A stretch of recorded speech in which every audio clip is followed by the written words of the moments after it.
Clube do Livro de volta por aqui na Unicinos FM 103.3, também na TV Unicinos. O livro de hoje é Neuromancer, do William Gibson. E a gente agora chama novamente o professor para falar conosco. Isso aí, professor Cláudio Zanini, professor do curso de letras aqui da Unicinos, conversa conosco sobre Neuromancer.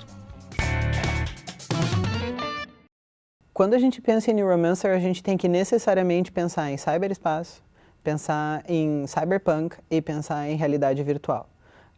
É interessante que esse livro foi escrito em 1984, que é o mesmo ano que o George Orwell, em 1949, já imaginava que seria um ano assim agitado na história do mundo, né? Então, em 1984, o William Gibson ele escreve o Neuromancer, onde ele nos propõe a história de um hacker numa época em que não havia computadores nas casas das pessoas, computador era privilégio de grandes organizações, né? E o talento dele é necessário para outros propósitos. Tem gente que precisa dos serviços desse hacker. Ele, além de hacker, ele é viciado em drogas, ele é marginal. E, enfim, ao mesmo tempo em que ele é esse anti-herói, ele obviamente é o protagonista da história, a gente simpatiza com ele, não existe a história sem ele.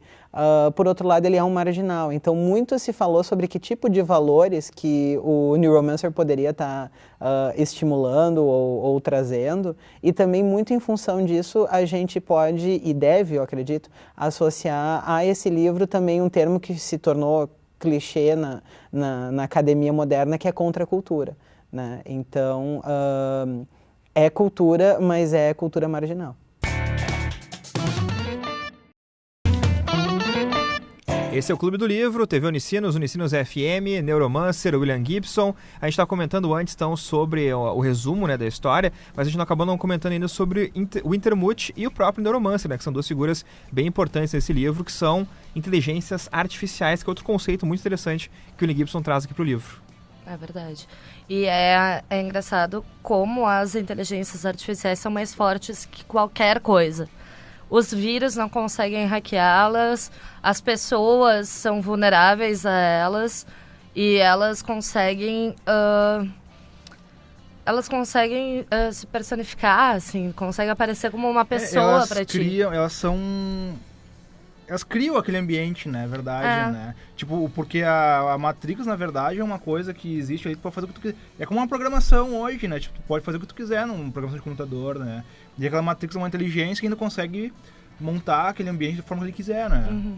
E o Intermute é, no caso, a figura dos bastidores, né? Aquela pessoa que estava Exato. desde o começo do livro, a gente não tinha visto ainda, né? Que a gente não achou que ele era Pois é. cara importante, né? Porque ele aparece ali e tu... é um cara que tá ali, né? Daqui a pouco vai acontecendo, coisa vai indo, quando tu vai ver o Intermute é o cara mais importante até, que é o cara que é o instiga instigador, o Casey a fazer Sim. lá o... É ele que cria o Hermitage, é ele que manda em todos. E daí, primeiro, o Casey e a Molly descobrem que tem alguém que manda no Hermitage e tentam descobrir por conta quem é essa pessoa e o que ela faz. Isso é uma coisa interessante, na realidade, né? Porque eles são contratados para fazer um trabalho.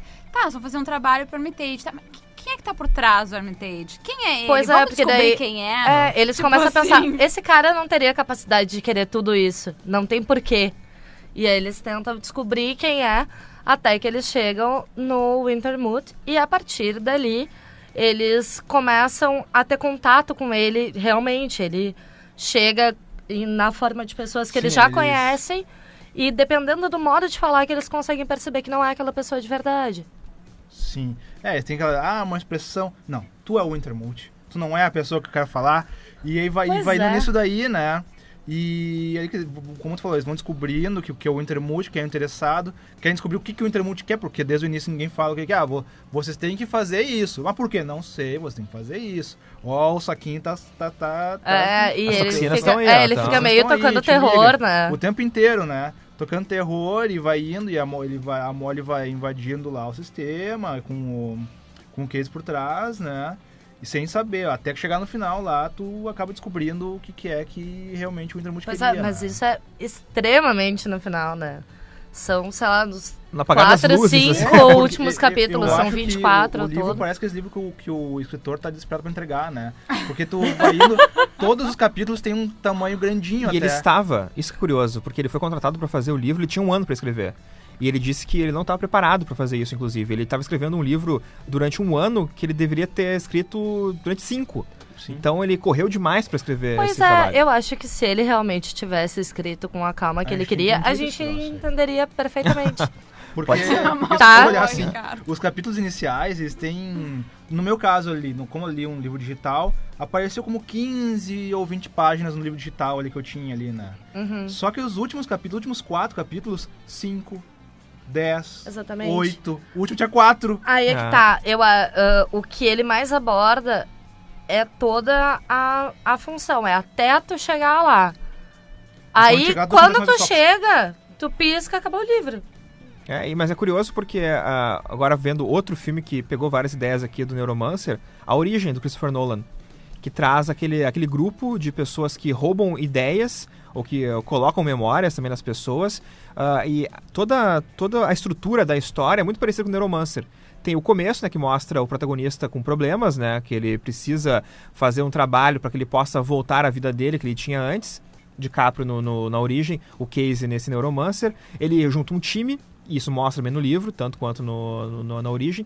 E ele entra, né, nesse lugar, que no caso da Origem é a cabeça de uma outra pessoa, né, a mente de uma outra pessoa, mas aqui, nesse caso, é uma realidade virtual, no caso.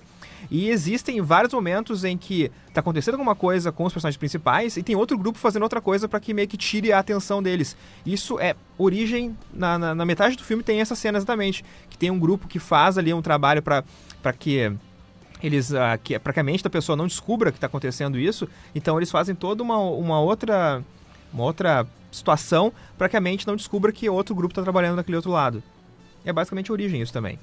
E tem vários momentos que tu não sabe se o DiCaprio está na cabeça de outra pessoa, se ele está dormindo ou se ele está na realidade. Até porque é um sonho dentro de outro sonho, né? E o Neuromancer também tem isso. No final do livro tem uma cena que para mim é a Origem total. Ou Inception, que é o nome do filme original, que é melhor do que a Origem, mas enfim. Porque tem uma cena que o Casey olha ele mesmo e ele pensa, opa, ele não tá no mundo real. Mas tu achava até então que ele estava. No caso, eu tinha entendido daquela forma. E não, ele estava na Matrix. Ou não estava na Matrix. Pois é uma dúvida. Eu não sei, cara. Nada é muito explicado, né, cara? E tu tá falando agora, tu lembra que a gente tá conversando outro dia, um tempo atrás, aquela jornada do herói? Sim. Do Vogler. Eu tava pensando, cara, ele também se encaixa nisso aí, certamente o William Gibson puxou essa jornada do herói, porque tu começa com o mesmo esquema, tipo, o lugar comum. Sim. O herói. A pessoa que vai lá te convida pra fazer jornada. Mas o Casey, na real, ele não é bem... Ele é um anti-herói, né? Sim. Né? Claro, tu tá lendo... ele é um drogado. O herói é o nome ali, né? Eu tô falando de a jornada do herói, é a questão de criar a história, né? E eu acho que foi mais um livro que usa essa mesma forma. Ele é convidado pra uma jornada, recusa... Depois ele acaba aceitando. Ele acaba aceitando, vai indo, tem todo o desenrolar. Ele tem um mentor, que no caso vira mole, né? Que é a pessoa que mais entende ele também daquele assunto. Eu não lembro de todos os passos da jornada, tu lembra de todos os passos? Não lembro de todos, mas eu lembro de alguns. No final ele vai chegar lá onde ele precisava chegar, né? Depois ele vai ver, não deu tão certo assim, depois vai voltar, não deu certo. E no final tem recompensa, né? Esse tipo de coisa. A jornada do herói que é bem empreendida aqui também. E é curioso porque quando comecei a ler o livro, e ele tava em Chiba City ali, aquela coisa no Japão e tal, eu toda hora tava pensando no Blade Runner.